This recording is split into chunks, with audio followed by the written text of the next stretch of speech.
Bueno, antes que nada, le doy las gracias a Cazul y a su directora, Guadalupe Alonso, por invitarme a conmemorar a un poeta que admiro tanto, que es Juan Gelman.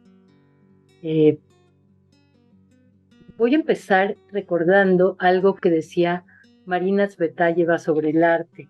Decía que el encuentro, de alguna manera el arte podía verse como el encuentro de las cosas perdidas. El arte es también para ella la inmortalización de la pérdida. Esta es una sentencia que entra de una manera perfecta en una gran parte de la búsqueda de Juan Gelman. En su libro Interrupciones, Cortázar, quien había hecho el prólogo, decía que la palabra de Juan Gelman, nace de haber dejado atrás la superficie del dolor para ahondar en sus raíces. Y también decía que acaso lo más admirable de su poesía es su así, incomprensible ternura, allí donde más se podría justificar la denuncia.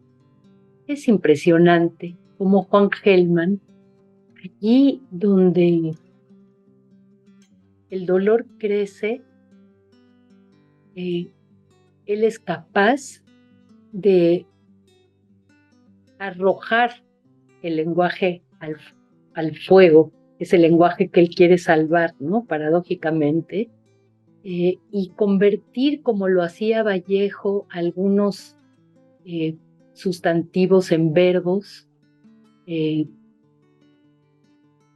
Todos quienes saben algo de Juan Gelman conocen perfectamente que él fue víctima de la dictadura, que tuvo que irse al exilio, que vivió en distintos países, en Nicaragua, en Nueva York, en París, en Madrid, y después tuvimos la suerte de que viniera a México, yo creo que ya por razones amorosas más que de exilio, aunque de alguna manera pues también seguía haciéndolo.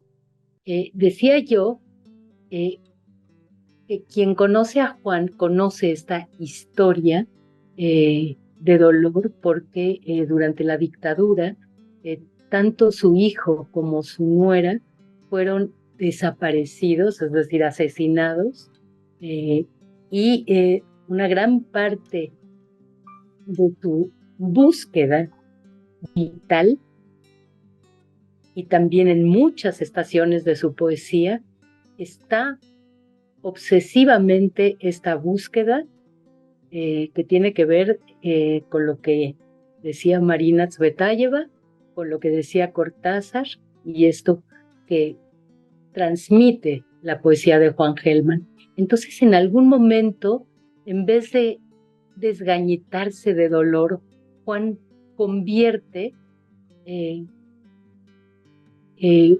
un verbo como morirse, lo convierte en la forma errónea, entre comillas, así como hablan los niños, y dice morido, como Vallejo, o dice que él está deshijado o deshijándose.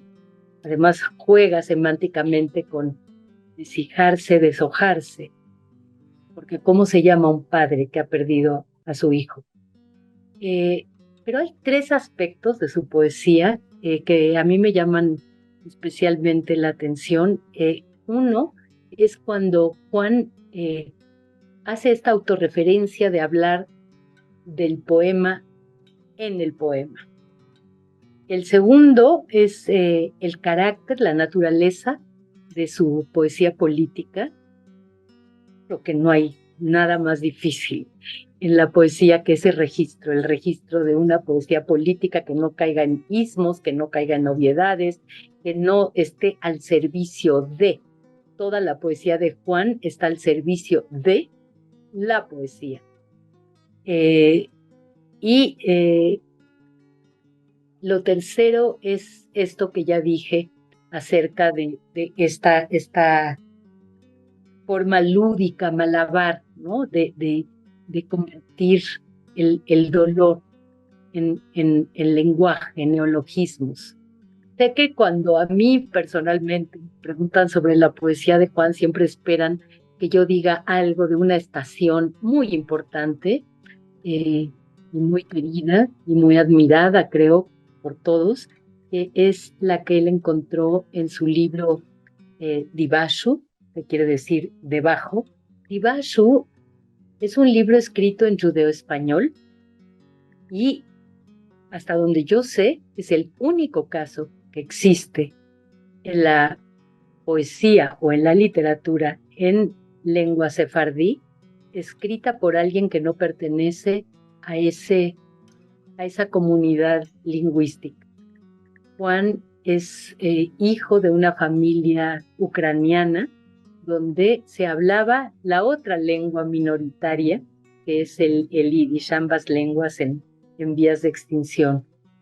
Entonces, bueno, uno puede hacerse muchas preguntas de por qué Juan elige hablar en una lengua que realmente no conoce de infancia, pero que de alguna manera es la infancia de su lengua, que es el judeo-español, que es además, eh, ya lo he dicho otras veces, uno de los grandes amores de mi vida.